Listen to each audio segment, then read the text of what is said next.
TikTok na watu tu ambao siwaelewi. No. Hapana. Lazima tuwe of high class. Wadada ambao tukiamua tunaenda shikamoo baba.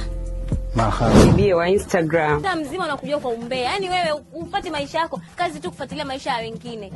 Mtoto mzee watoto. Nimemtoa Instagram, huyu anaitwa IKTZ. Huyu manzi huwa namuona Insta, lakini hizi siku 2-3 hizi nimemuona Uswahilini.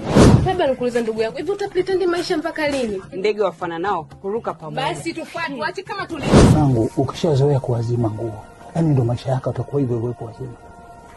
Sawa. Basi naomba mimi nitoke mara moja. Wewe sema hapo nikuletea hata fungu 2. Kinyasi atakuja baadaye. Nileta sahani. Mama.